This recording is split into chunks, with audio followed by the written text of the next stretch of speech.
George Washington. A hero of the American Revolution and founding father, he became president after winning the 1788/1789 presidential election through an electoral college unanimity, serving two four-year terms. Because of this, one would maybe quick to assume that the legislation that forbids a president from serving more than 2 terms in office has been present ever since the beginning. However, that is incorrect. But I'm getting ahead of myself here, more on that later. Anyway, back then, the congressional meetings were held inside the Federal Hall in New York City. However, under Washington's administration, it was decided that a new capital city, Washington, D.C., would be built between the states of Maryland and Virginia, amongst the banks of the Potomac River, and the seats of the federal government would be moved there.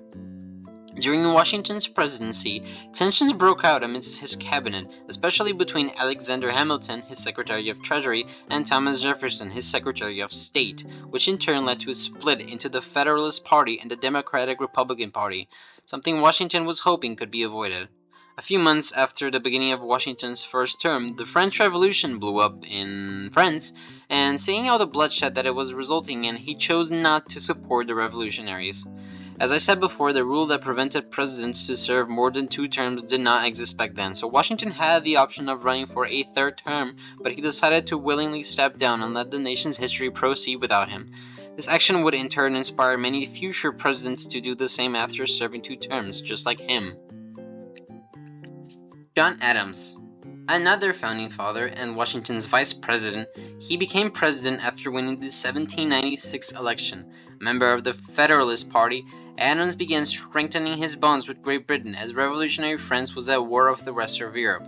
A deeply unpopular measure amongst members of the Democratic and Republican parties, such as Thomas Jefferson, who insisted the US should side with the French instead. Adams's presidency saw an investment in the Navy in response to unfriendly encounters between the French and American navies. The war between the two countries never ended up happening. Adams had pretty thin skin when it came to criticism and approved many unpopular acts, such as the Alien and Sedition Acts, which were responsible for the imprisonment and deportation of non-citizen foreigners, as well as attempting to suffocate criticism against the government. These measures were deeply unpopular amongst American citizens and in turn resulted in his loss of the presidential election of 1800.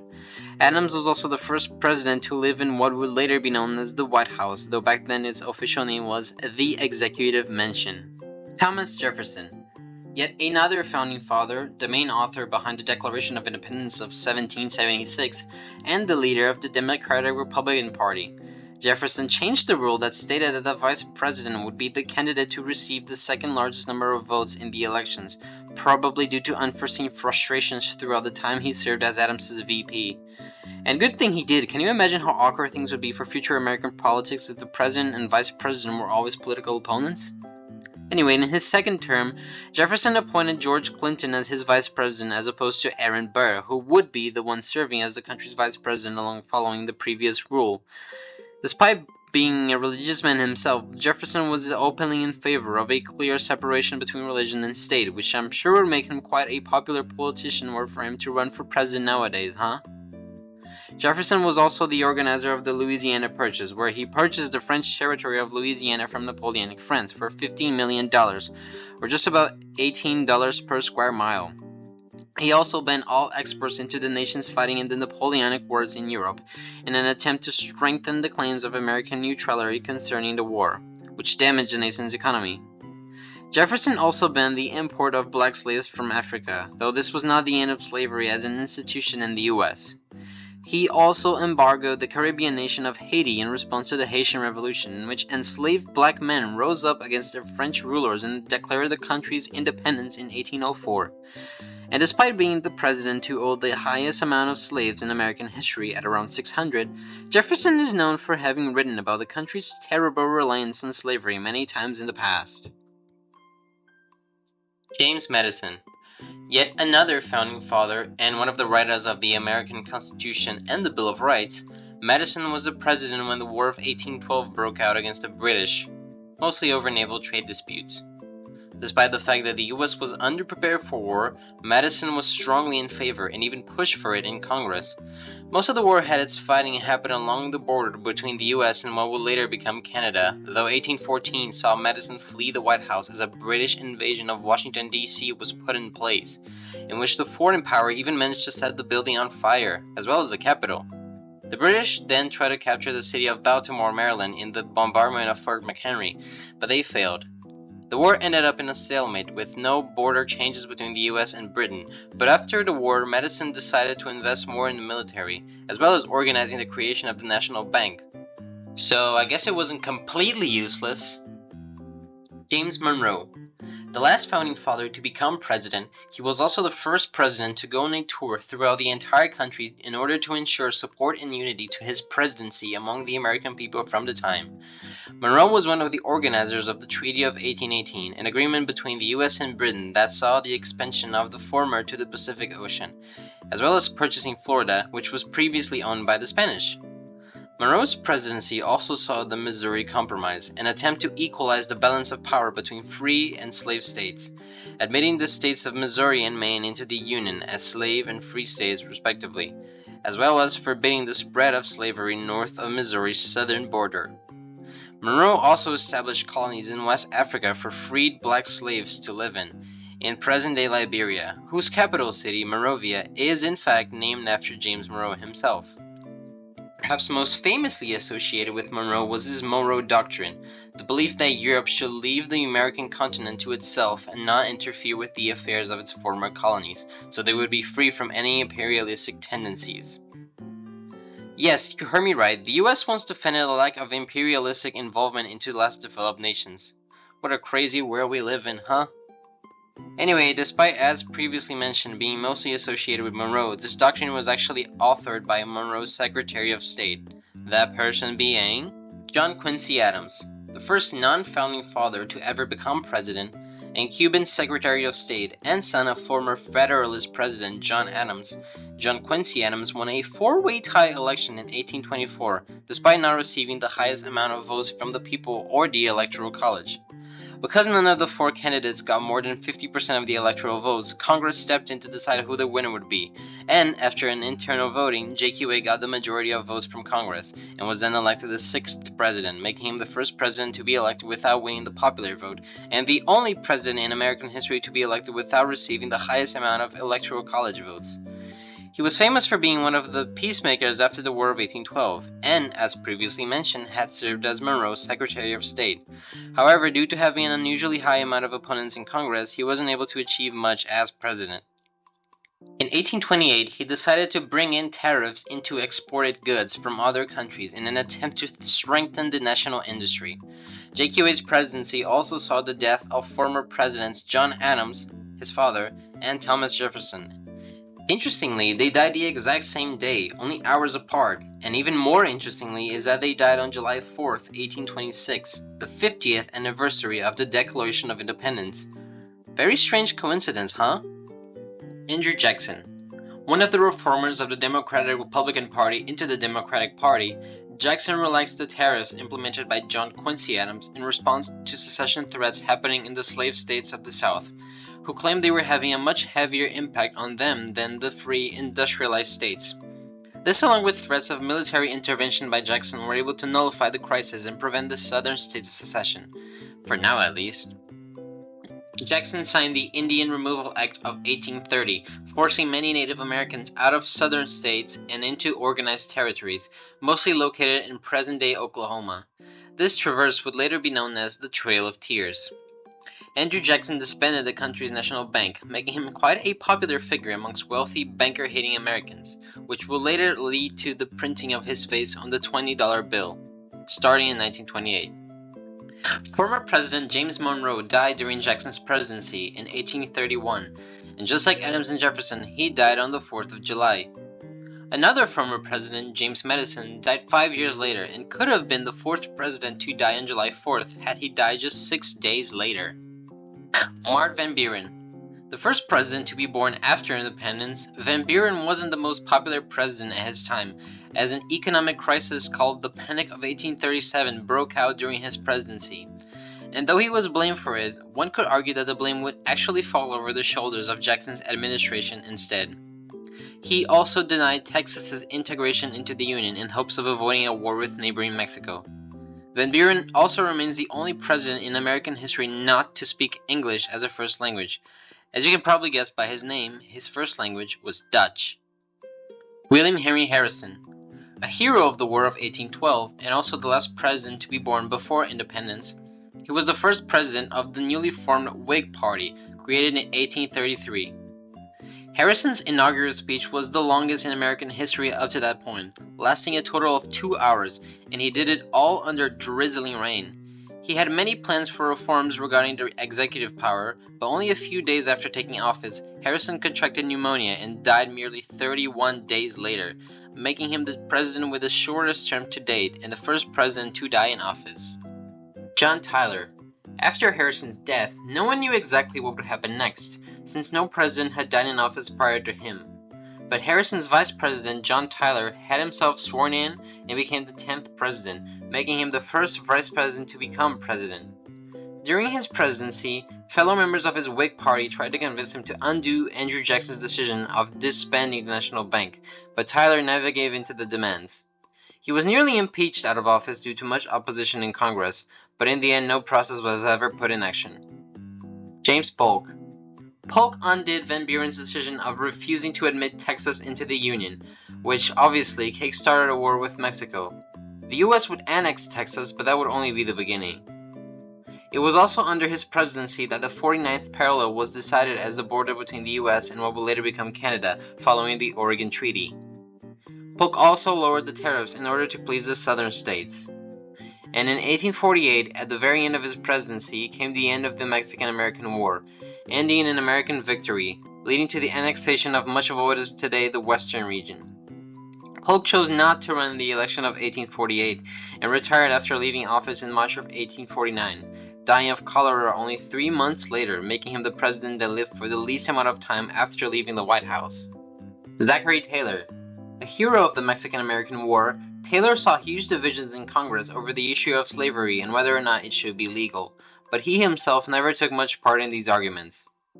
Taylor died only 16 months into his presidency after contracting gastroenteritis during a 4th of July celebration in D.C., becoming the second president to die in office. Millard Fillmore. After Taylor's death, his vice president Millard Fillmore took over, making him the second vice president to become president. In order to try and soothe tensions between North and South, Fillmore supported the Compromise of 1850, which admitted California into the Union and created a number of territories out west, and the approval of the Slave Fugitive Act of 1850. Fillmore also looked to an opening in Japanese trading in the Perry Expedition, a country that had been isolating itself from the rest of the world for more than 2 centuries.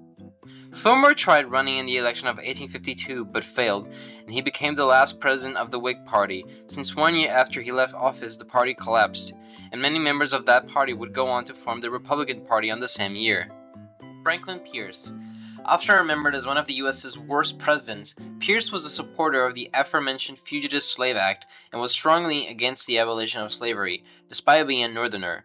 He also approved the Kansas-Nebraska Acts, which allowed the newly formed territories of Kansas and Nebraska to freely vote for or against slavery, despite being above the Missouri Compromise line, kickstarting many years of violence in the territories known as Bleeding Kansas.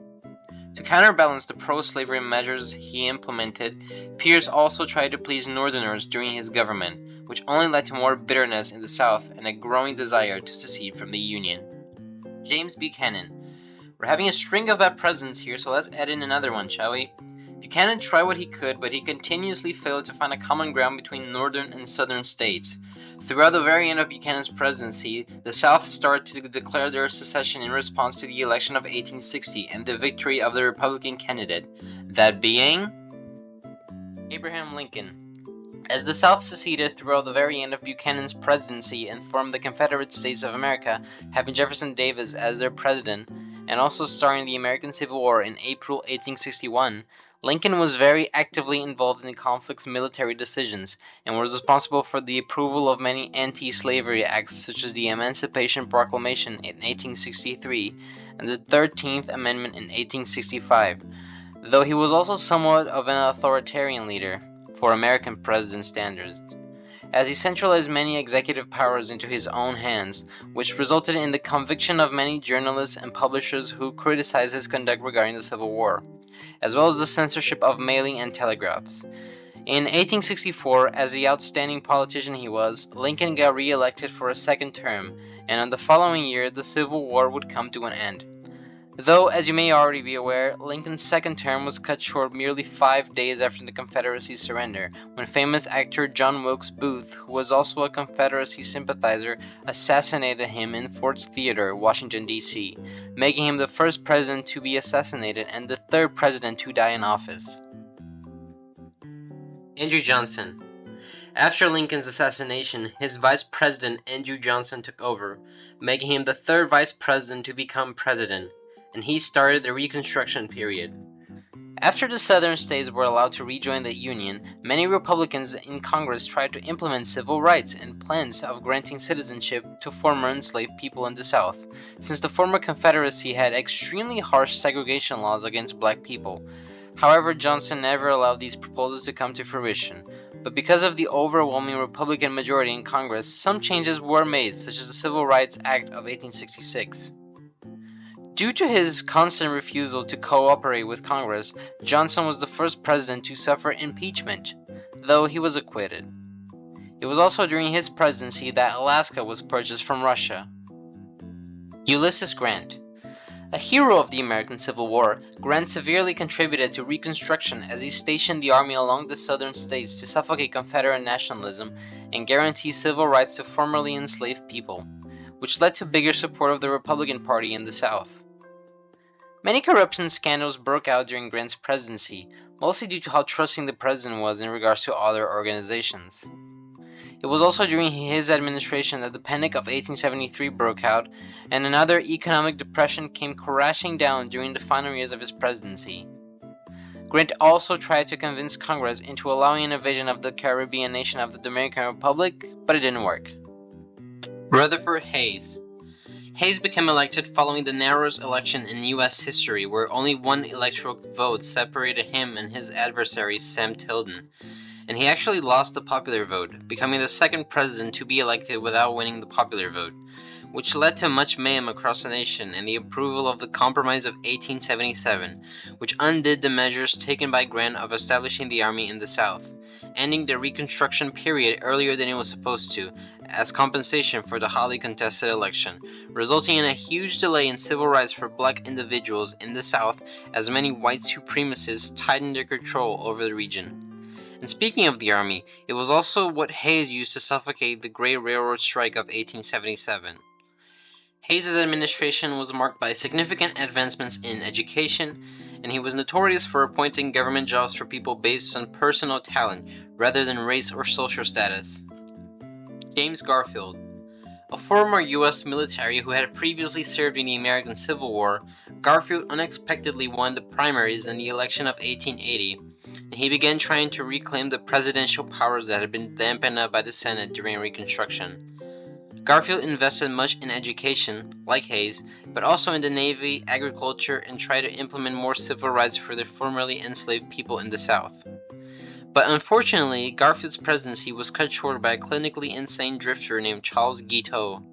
Guiteau was someone who had previously campaigned for Garfield and believed himself to be responsible for his victory in the election, but was dismayed as he had waited for a role in the Garfield administration, but nothing ever happened.